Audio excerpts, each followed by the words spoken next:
Buenos días, estamos nuevamente con Alejandro Gómez. Hola Ale, ¿cómo va? Hola Karina, buen día.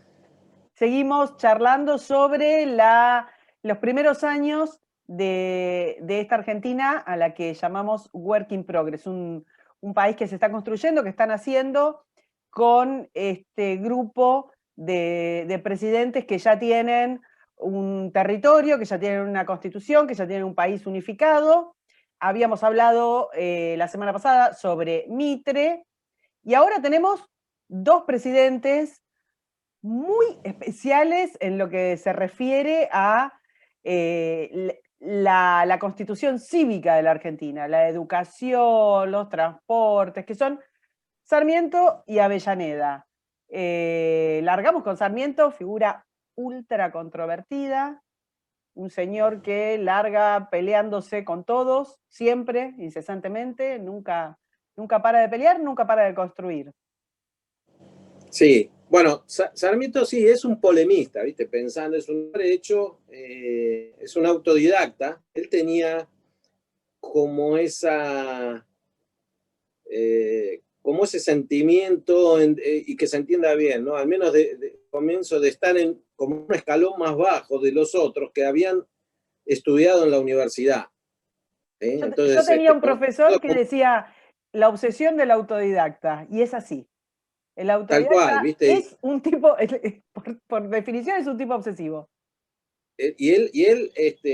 Cuando hablaba de los otros y cuando polemizaba, porque vos bien señalabas, era un polemista por excelencia, hablaba de los doctorcitos, etcétera, ¿viste? Como diciendo, estos porque tienen un título y se creen más, etcétera, que es de lo que sobra, al menos en la Argentina, no digo exclusivamente en la Argentina, porque hay esta gente medio que se cree especial porque tiene un título universitario, etcétera.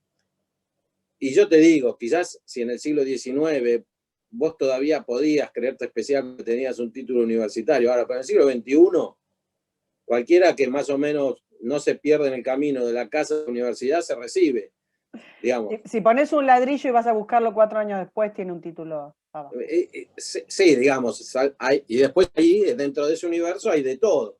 Y hay universidades y universidades, pero este, es una cuestión más de constancia que de inteligencia.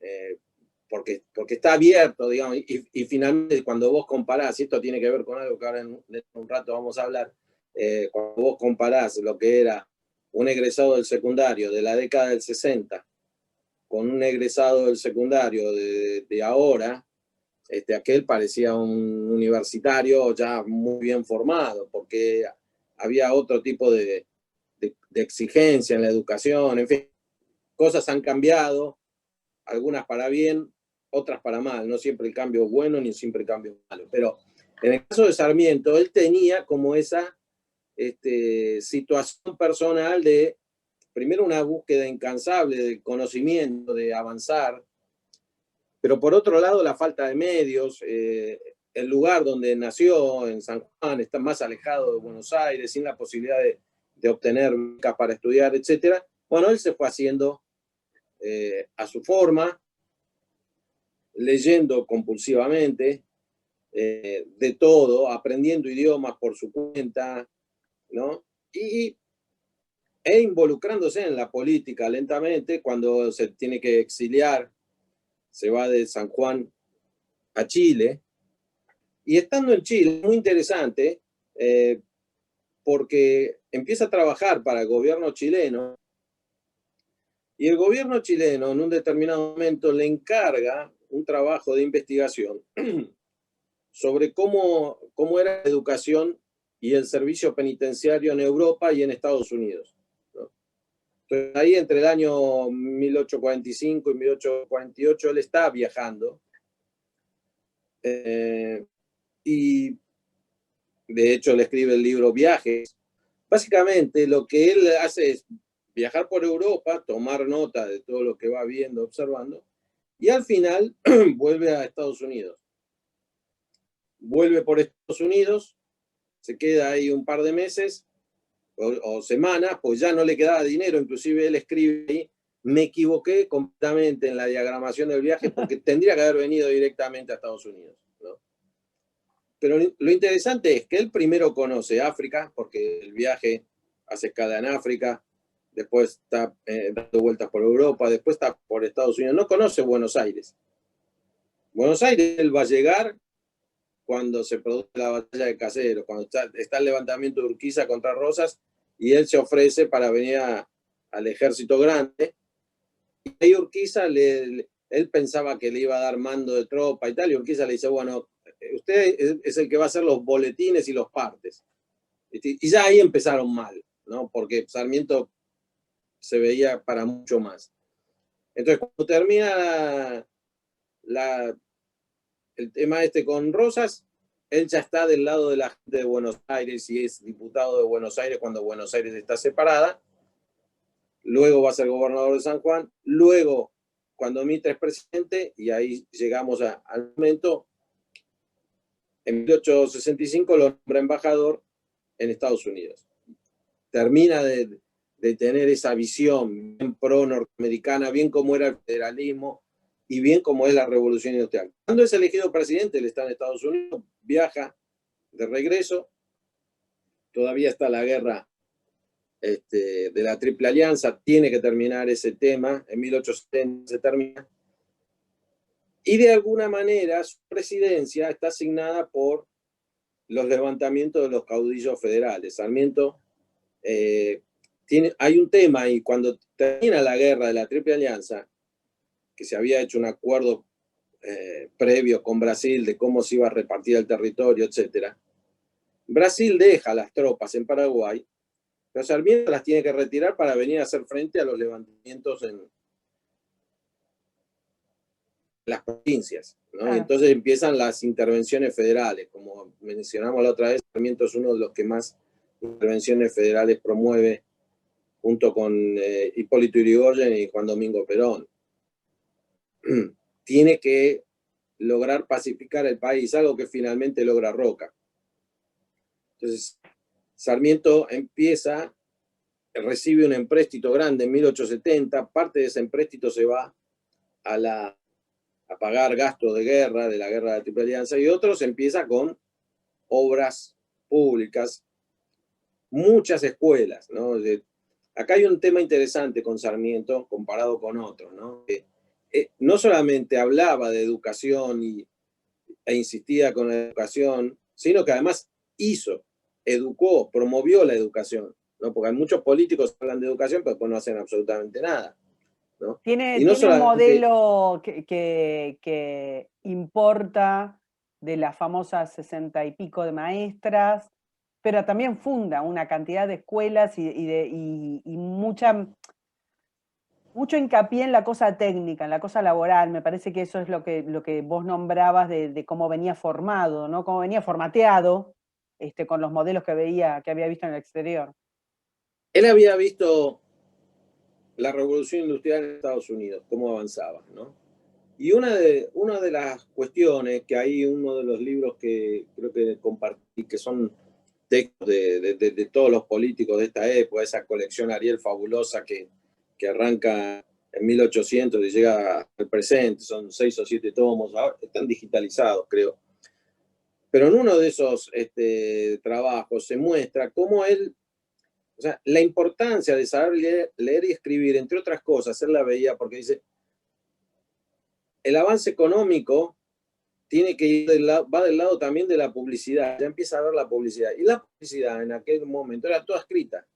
Entonces dice, si vos no sabes leer y escribir, no vas a ser un buen consumidor, porque no sabes qué te están ofreciendo. Y el otro tema era que la nueva tecnología requería la lectura de manuales, de cómo muchas de las maquinarias y de los aparatos que se usaban en la revolución industrial, y hasta, yo diría, 1920, 1930, en muchos casos te vendían la cosa, vos la tenías que armar por tu cuenta. Entonces ahí venía un manual. Es decir, que si vos sabías leer y escribir, o sea, la visión que tenía Sarmiento de la lectura en ese momento era de la educación práctica, de las cosas y de la educación. De la educación instrumental. Sí, educación para las cosas, no tanta teoría o especulación que no la rechaza, que no la desprecia para nada, porque además se produce esta situación, que es que una vez que vos aprendés a leer y escribir, te disparás para cualquier lado. O sea, que él tuviese en vista este tipo de educación no quiere decir que la gente después va para otras cuestiones, y esto es lo que pasó en la Argentina también, ¿no? Entonces, trajo maestras que yo nunca terminé de ver bien, debe haber algún trabajo, ¿no? Entonces no digo que no existan cosas por el estilo, ¿no? Nunca terminé de ver bien, al menos en un trabajo de estos que yo leo, decir, el impacto real, efectivo de las maestras en Argentina, ¿no? Porque como siempre también nosotros jugamos acá en estas charlas a decir, mirá, nos gusta este periodo, nos gustan estos personajes, etcétera, pero a veces, viste, estamos mucho con, trajo maestras de Norteamérica. Trajo poco, no es que se ¿Viste? trajo, Bueno, trajo pocas. trajo, suponete que haya traído 100 o 70 o lo que sea. Hablaban en inglés las mujeres.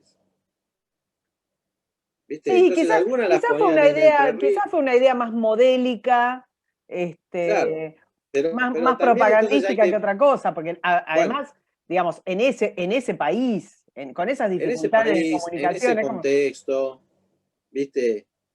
Eh, más una cuestión de efecto tal cual, por eso te que digo, de eficiencia en la cuestión, ¿no? Mucho más interesante es esto, de insistir en crear escuelas, que también, ¿viste? Porque te dicen algunos, bueno, creó 40 escuelas, o 100, muchas más. Pero sacaba la ley, hacía la escuela, y después la escuela funcionaba como todavía hoy en muchos lugares funciona una casa de familia. ¿Viste? En determinados pueblos la escuela es donde vive el maestro, los tres maestros que hay. En, no, en, no, en pueblos muy... y además el hincapié del tipo en la educación pública, ¿no? Ahí ves sobre todo esa corriente mundial y esa idea de que vos lo nombrás siempre de la idea de Estado de estos tipos, incluso entre los que se peleaban, ¿no? El caso de que ya lo nombramos en el video pasado, de sus riñas con Alberti y demás. Pero es claro la concepción de Estado que tenía. La idea de que la educación es clave para el progreso económico y para el progreso individual.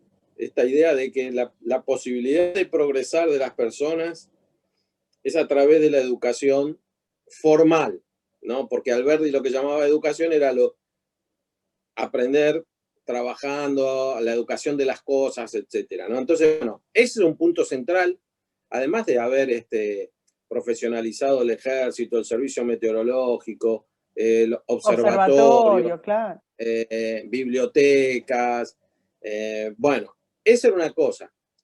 La otra es la promoción del campo, ¿no? Siguió con el tema de los ferrocarriles, las colonias agrícolas empiezan a crecer en este periodo, donde, como decía antes, donde si bien no hay absoluta paz interior, se está en camino de eso, ¿no?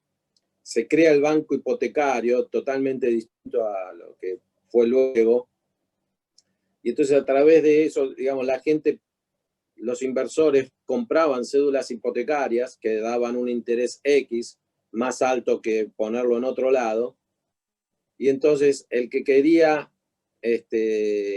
comprar su casa, el banco le daba el dinero que había puesto, o sea, tengo plata, me doy la plata, compro una cédula hipotecaria como una inversión. El banco tiene el dinero, yo voy al banco, el banco me presta ese dinero y yo como contrapartida, la tierra que compré la pongo de garantía, ¿no?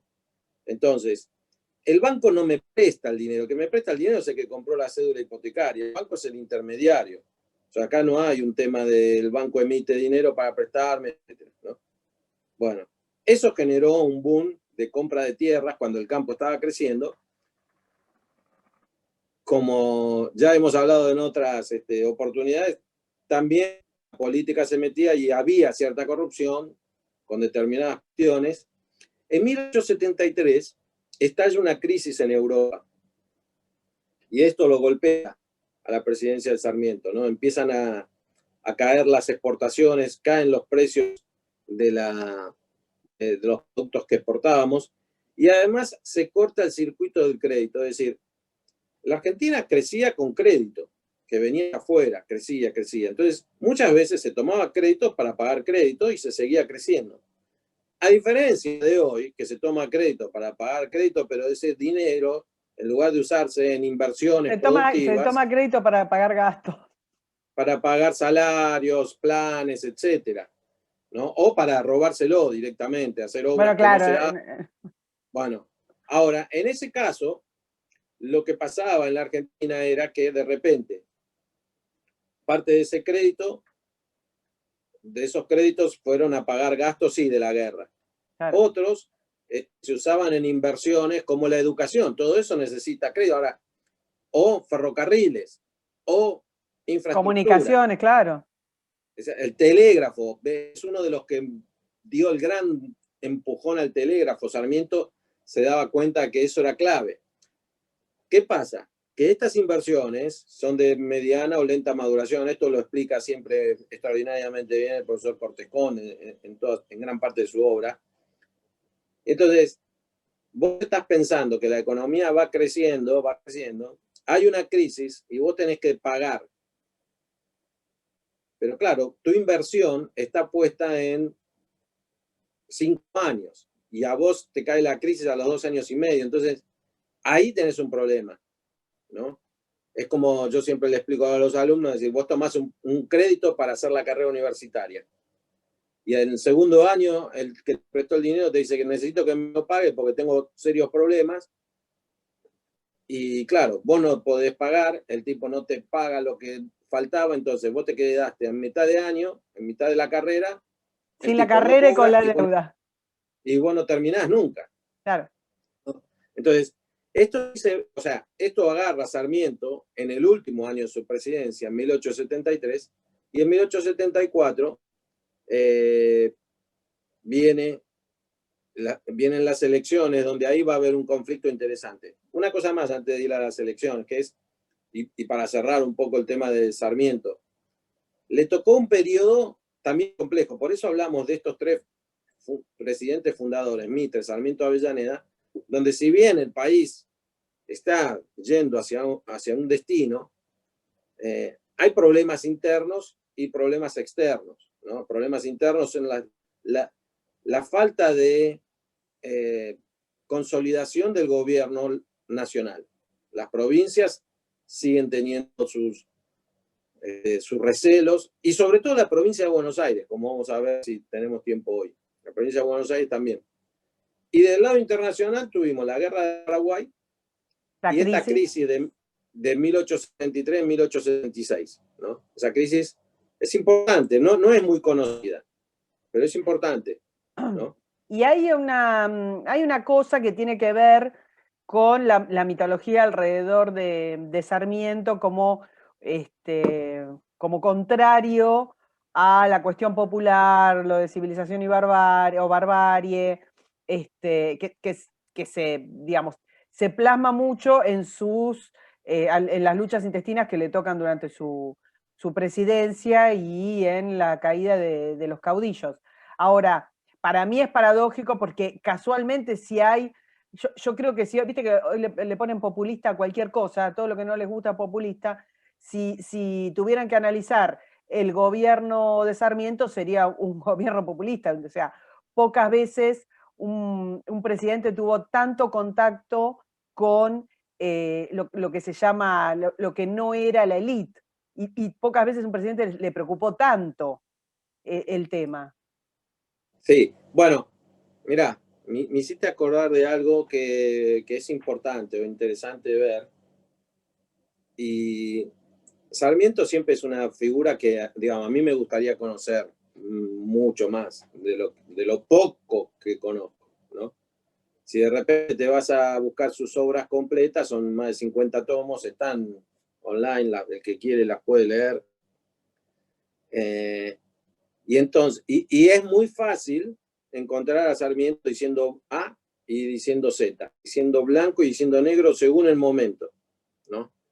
Porque quizás tenía como, o sea, él sí se metió absolutamente casi en todo, ¿no? Se metió en todas las polémicas, en todas las acciones, fue diputado, fue senador, fue presidente, fue gobernador, fue ministro. Vos fijate que creo lo mencionamos la vez pasada, pero en la época de la presidencia de Roca fue inspector de escuelas, o sea, un tipo después de hacer 1880, 1881, por ahí, un año nada más, pues peleó y se fue. Sí, es claro que no se le caían los anillos. No, fue un escritor extraordinario. Yo esa faceta la conozco muchísimo menos, pero los que saben del tema dicen que es uno de los... O sea, estuvo en todo, fue militar, ¿no? Sí, sí, Estuvo sí, sí. en el campo de batalla. Esos Bueno, cerebros entonces, privilegiados, aun cuando, esto que vos decís, donde se cruzaba había polémica, no había manera, con los propios. y contradictorio, porque además está desde 1837 hasta que muere, ¿no? Creo que es en el 88, metiéndose, o sea, no, nunca esquivó, siempre a lo último, que ya estaba más viejo, más cascarrabia, sordo, etcétera, iba al Congreso y le hacían burla, o lo que diríamos hoy, le hacían bullying, ¿no? Digamos, en términos de presente. Pero una cosa importante que iba a decir es, porque no sé dónde vi el otro día en Twitter, o si alguien puso en el periódico, en fin, si este es el Sarmiento que ustedes defienden, entonces hablaban, no sé, de los indios, de los negros atrasados y tal y cual. Y siempre vamos al mismo punto. Tenés que ponerte en 1850, que es un hombre, primero, Sarmiento era 100.000 veces más adelantado de cualquiera de todos estos tontos que están hablando hoy. Más evolucionado. Esta idea de civilización o barbarie, la ciudad, la iluminación, la luz, ¿no? El pensamiento avanzado, lo que hablamos el otro día del positivismo científico, de la filosofía del positivismo, y el campo, el gaucho que él veía como el atraso. Entonces, cuando él escribe esto a mediados de la década de 1840, el Facundo y tal, esa es la visión que él tiene, ¿no? Pero después de eso, él viajó 40 años más por el mundo y vio cosas, y sobre todo Estados Unidos. Entonces, claro, esto de decir civilización o barbarie es extraordinario, ¿viste? Digamos, esa frase, esas dos palabras, civilización o barbarie. Y vos en el medio ponés lo que quieras y vos agarrás a cualquiera que anda caminando por la calle y le decís civilización o barbarie, o te lo dicen ellos a vos, ¿viste? En un X contexto. ¿Viste? No saben ni de dónde salió, ni quién lo dijo, ni por qué. O sea, eso es extraordinario. Ahora, al punto que voy es que él, cuando está en Estados Unidos, sobre todo siendo embajador, ve que el campo norteamericano no es la barbarie, sino todo lo contrario, el farmer, Claro. ¿no? Y entonces él dice, este es el campo va a ser el progreso de la Argentina, pero este campo con inmigrantes, con esta tierra que no está inculta, que se trabaja, con algo que ya había señalado en su momento primero Belgrano y después Rivadavia, de los agricultores, esta idea del trabajo, porque el gaucho no es agricultor. El agricultor, además, tradicionalmente en nuestra América es el indio sometido o el negro esclavizado. Entonces, ya determinado tipo de trabajos tienen una connotación negativa que en Estados Unidos, en el norte, no la tienen. Y él entonces empieza eso.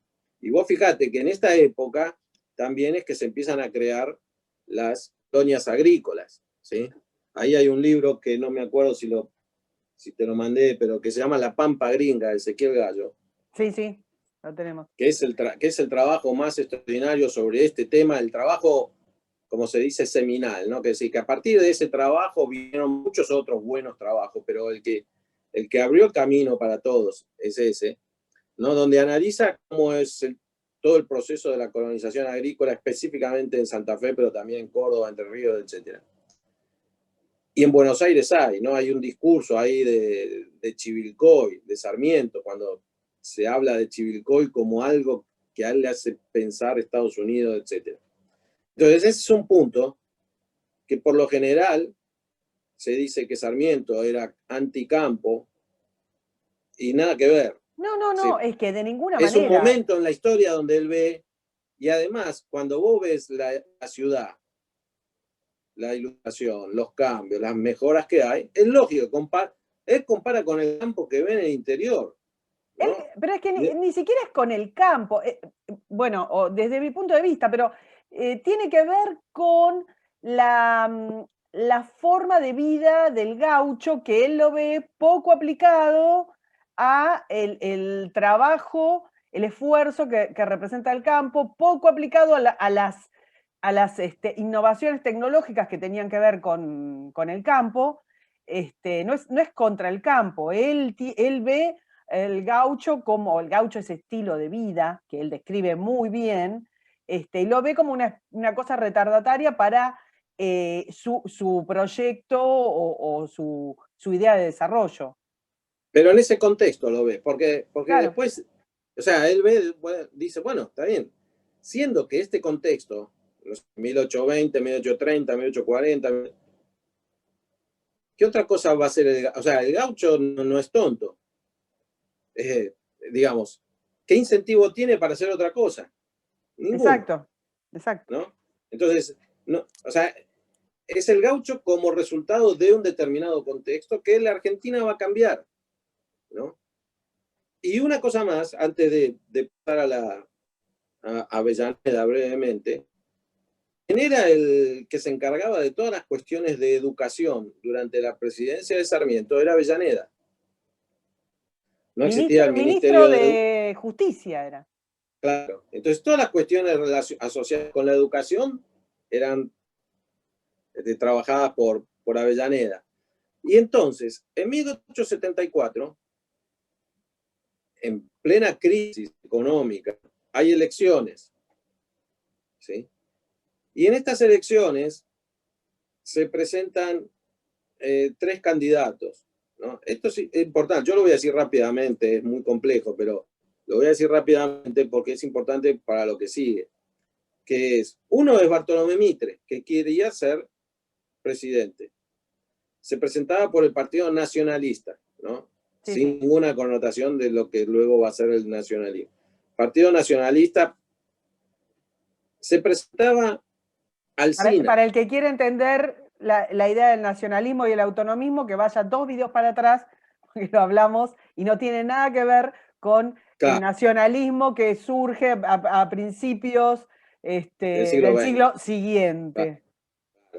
Entonces, era de una denominación para separarse del autonomismo, ¿no? Entonces estaba Mitre, que quería volver a ser presidente.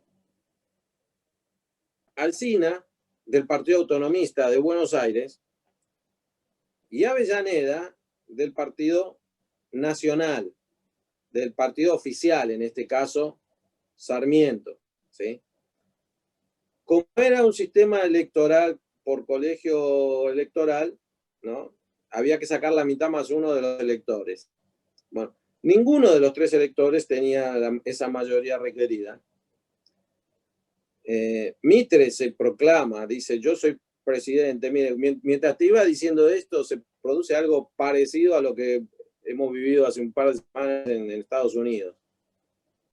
Entonces los otros hacen un acuerdo que no estaba viciado, porque el sistema electoral preveía que si nadie, por eso los electores tenían libertad de elegir a quien quisieran, podían nombrar al padre o a la madre, siempre que tuviera las condiciones requeridas para ser candidato, podía, porque vos no tenías Exacto. obligatoriedad. Entonces, Así los funciona, de Mitre, así funciona el colegio electoral. O sea, no es que hay claro, un mandato del que no se puede mover. no, Obviamente nadie no lo hay hace. mandato. Claro, supuestamente vos seguís lo que cumplís con promesas, pero hay situaciones precisamente como estas. Entonces dice, se juntan los del Partido Autonomista de Alsina con los del Partido de Avellaneda y hacen un acuerdo y entonces termina siendo elegido Avellaneda. La Y el acuerdo, consigna me parece, nada, por una cuestión de que siempre me simpatizan las campañas políticas. La consigna era nación, constitución y libertad.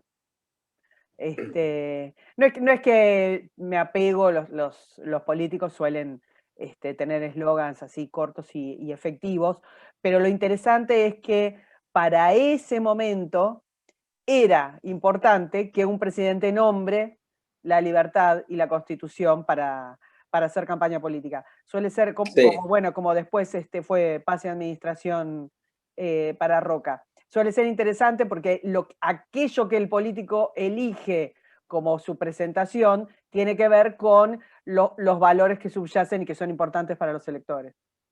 sí.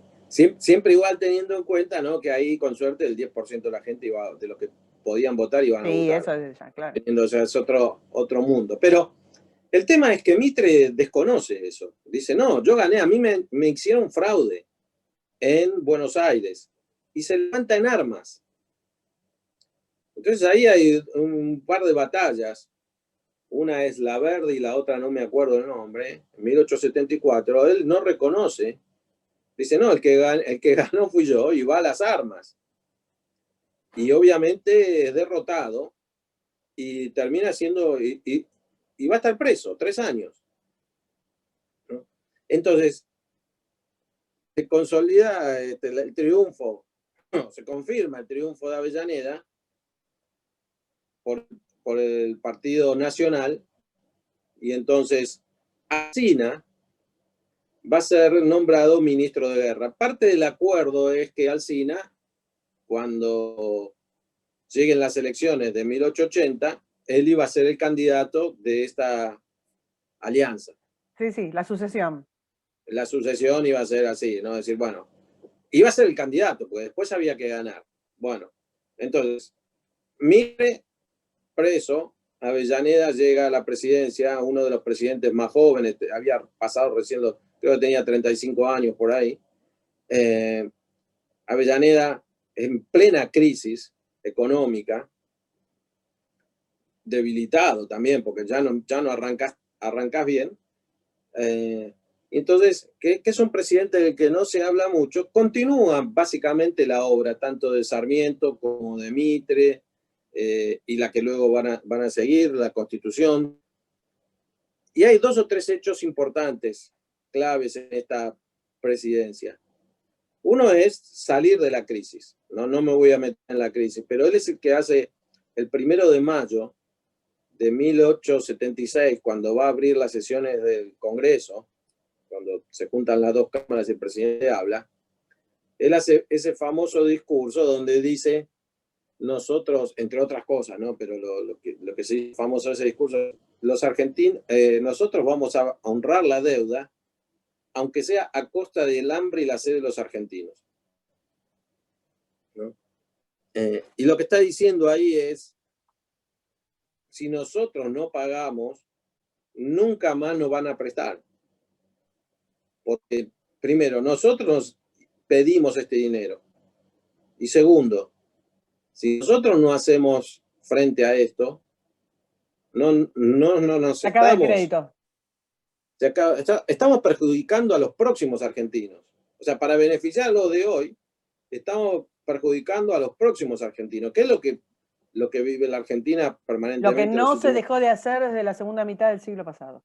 Claro, es decir, bueno, Traer la hay plata que, gastarse la plata del futuro. no te la, lo que pasa es que nuestro futuro cada vez es más, entonces vos mismo la haces y vos mismo La incumplís. percibís la sanción, porque como ya lo hiciste tantas veces, ¿viste? Entonces, bueno, así estamos. Pero él da un mensaje claro que es esto de, no me importa quién contrajo la deuda, no me importa qué pasó, nosotros tenemos que Las vamos pagar. a pagar. Claro. La, Ahora, y además, Avellaneda. Sí, perdón, perdón. cuando vos decís eso, te estás asegurando la buena voluntad del que te prestó el dinero, ¿viste?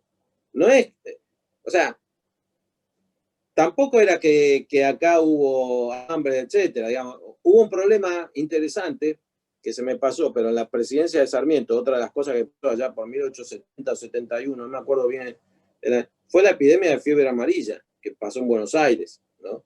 Que mató a diezmó la población, exactamente. Sí, sí, un 20-30% de la población se vio afectada directamente por eso, ¿no? Hablando de lo cual aceleró todos los trabajos, viste, de infraestructura, de higiene, salubridad, etcétera. Ahí, en ese momento, es cuando la ciudad de Buenos Aires, la gente pudiente de la ciudad de Buenos Aires se va de Constitución, Barraca, esa zona, A bueno, la lo que zona hoy es norte. ahí, Plaza de Mayo, se va del otro lado de la avenida Córdoba, de lo que hoy es la avenida Córdoba, ¿no? Es decir, se trasladan alejándose de la... Y entonces esos grandes caserones terminan convirtiéndose en casas multifamiliares, donde entonces donde vivía una familia, ahora viven 20 familias o 10, porque cada habitación es para una familia, son los conventillos, donde están llegando que empiezan a albergar a las corrientes migratorias. a los inmigrantes, ¿sí? Bueno, pero volvemos, y ahí creo que me ibas a preguntar algo de Avellaneda. Él toma esta medida clave, que es dejar claro que vamos a pagar la deuda, y la Argentina, y toma otras medidas como por ejemplo intervencionistas, sube Sí, los impuestos al dinero, hay un gran proteccionismo en ese momento. bueno, cuando vos decís un gran proteccionismo, como yo digo siempre, bueno, cuando uno dice gran, alto, Bueno, bajo, blanco, negro, es decir, ¿comparado con qué? ¿Viste? Si vos con, con la etapa anterior. con los 10 minutos anteriores, ¿viste? Porque si el Estado empieza a crecer, y esto es algo también interesante, el país va creciendo y el Estado va creciendo, empieza a crecer, ¿viste? Empieza a crecer. Cuando Sarmiento era presidente había 4 empleados en la Casa de Gobierno. 4 empleados hoy es un turno del ascensor de la Casa de Gobierno. Un turno, ¿no? Un Porque hay, turno de ¿viste? un ascensor. Sí, sí, de un ascensor, ¿no? Pero bueno. No, yo lo que te quería decir respecto de Avellaneda, te quería consultar, porque el crecimiento de las colonias agrícolas, el crecimiento de la influencia de la sociedad rural, digamos, es durante su presidencia, ¿verdad? Donde empieza a tener tanta fuerza como idea estatal el campo, y también donde el fenómeno de la idea de la conquista del desierto empieza a plasmarse mucho más para defender ese tipo de crecimiento. Bueno, hay 2 o 3 cuestiones ahí importantes. Una tiene que ver con la consolidación del territorio nacional, ¿no? Este tema que vos has trabajado, que es cuál es la incorporación sobre todo del sur, nosotros estamos en la Patagonia, pero digamos el sur de la provincia de Buenos Aires. Rivadavia, Rosas y tal lo habían querido hacer, lo habían intentado, sabían que era importante, no se logró. Alsina, ministro de Guerra, dice, bueno, yo tengo un plan, que es la famosa zanja de Alsina, ¿no? Una línea que va desde una parte de Córdoba hacia el sur de Buenos Aires, y era algo, viste, que todavía estaríamos avanzando, porque era hacer una zanja, viste, para evitar el avance de los malones, establecer Proteger, los claro, fortines, proteger etcétera, y entonces después avanzamos 50 kilómetros y hacemos otra zanja y tapamos la que hicimos y vamos avanzando y vamos, bueno, no era viable, no era práctico eso, ¿no? Se intentó y en algunos lugares hay vestigios de la zanja, de la famosa zanja de Alsina en Buenos Aires, ¿no? Pero Alsina quería rehuirle al combate, no le parecía productivo, él mismo tenía otra idea de la guerra. ¿Por qué Alsina propone? Porque visto desde este punto, cuando uno ve, y aparte están las fotos, digamos, o las imágenes de esa época, no deja de ser hilarante. Las ves, los pilares así, la gente cavando, los sí, palotes. yo creo que él lo veía, no sé, yo no soy especialista en el tema, pero supongo que habría una cuestión de nosotros primero evitar la guerra, que aparte ya la habían hecho y no funcionaba, porque el tema era establecerse. Entonces lo que él pensaba era, yo avanzo con la zanja, acá establezco poblaciones. Hay poblaciones que crecen, entonces ya los indios no pueden venir, avanzamos. y así, ¿no? Sucesivamente. Supongo que parte, y teniendo en cuenta lo que había pasado antes, ¿no? Sí, sí, sí. Claro. Con los otros intentos. El tema es que Alsina muere en 1877, ¿no? O sea que tampoco es que, bueno, se dejó de lado ese plan. Se dejó de lado ese plan y se dejó de lado y quedó en saco roto la candidatura de él para 1880, ¿no? Pero esto lo dejo ahí porque estábamos hablando de otra cuestión. Entonces, vos me dijiste el tema de la consolidación del territorio, el tema de las colonias agrícolas. Las colonias agrícolas empiezan a crecer notablemente en la década del 70, ¿no? Y después en el 80. Son estos 20 años de gran crecimiento de las colonias agrícolas. Avellaneda, en 1876, también promueve la ley de inmigración, ¿no? Es una ley de inmigración muy formal en Europa y tal, pero en realidad no tuvo mucho efecto, porque la inmigración acá fuerte fue como espontánea, digamos, ¿no? Porque si vos ves en los países donde pusieron oficinas de inmigración, no son Italia ni España, que es donde viene la gran mayoría, porque todavía estaba esta idea de determinado tipo de Sí, inmigración, exacto. ¿no? Y había otra cosa más que me habías preguntado, no El sé tema si... de la sociedad rural, de la institucionalización del tema del campo, ¿no? El campo, en esta época, se van a dar dos o tres cuestiones. Una, digamos así en general, 1870, 1880. Estamos en la revolución industrial. La Argentina está relativamente pacificada. Empiezan a llegar población, porque el problema central, y en esto estaba pensando antes, era, Alberti dice, gobernar es poblar y ocupar el desierto. Pero acá hay dos cuestiones. Una, no es tanto que nosotros no tenemos tierra, no tenemos, hay que ir al desierto. No tenemos tierra, y esto otra vez lo saco siempre del doctor Cortés Conde, tierra hay, lo que no es productiva, porque vos te alejás 50 kilómetros de del puerto de Buenos Aires, y entonces el costo del transporte hace que la tierra sea inviable. Está fuera de lo que se llama la frontera de producción. Ahora, la ley del ferrocarril de Mitre, que mencionamos la vez pasada, empieza a generar la expansión de las vías férreas. Entonces, las tierras más lejanas ahora son viables para la producción, son competitivas, porque vos pones el producto arriba del tren y llega al puerto a un costo accesible. Entonces empieza a haber más tierra, empieza a haber más población, se crean las colonias agrícolas, ¿no? Que este es el gran punto, y se pasa a dos tipos de producción diferente al que existía en aquel momento.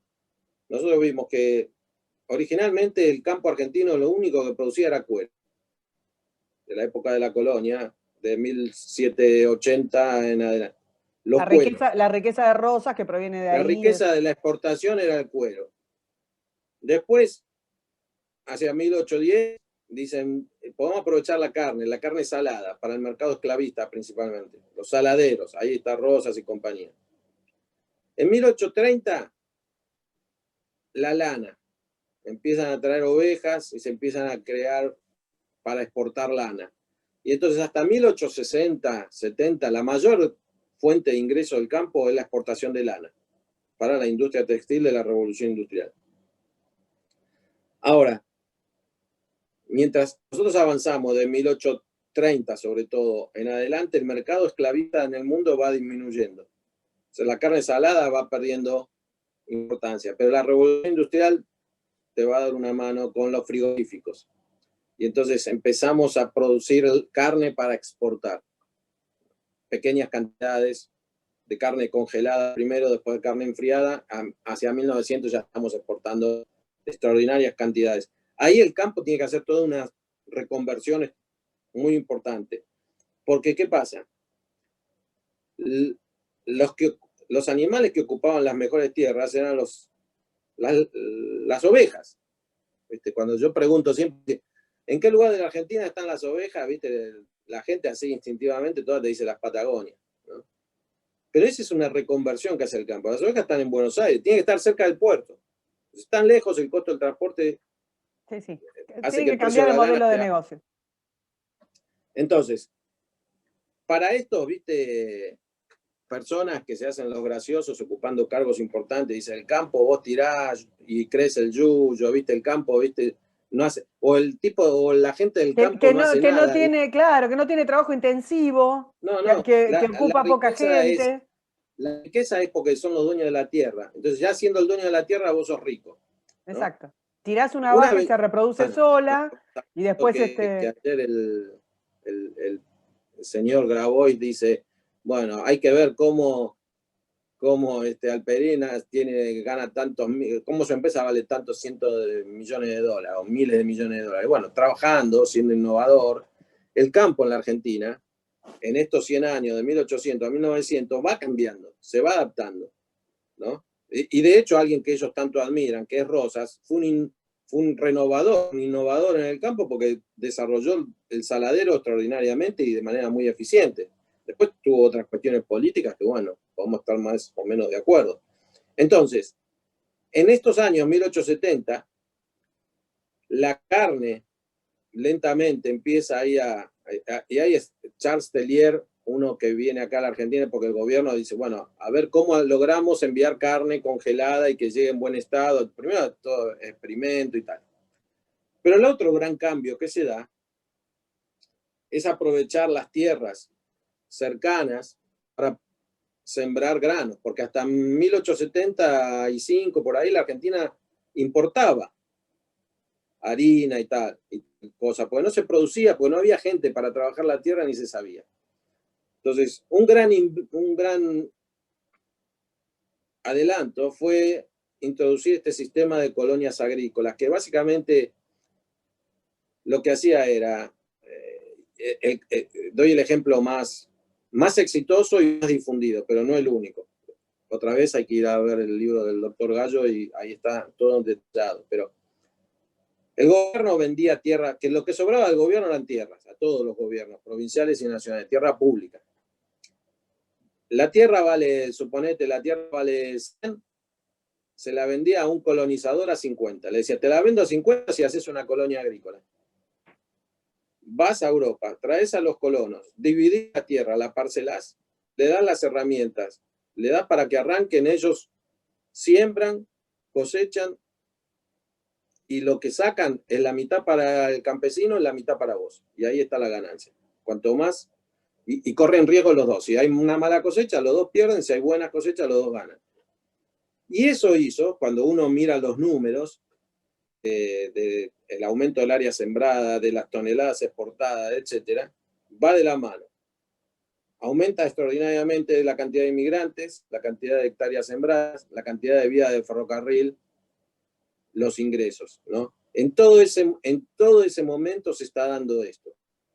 Lo inició Mitre con todas las dificultades, lo siguió Sarmiento, lo expande más, sobre todo después de 1876, Avellaneda, y con Roca y compañía explota, ¿no? Todo eso. Pero todo eso se va dando en ese contexto, ¿sí?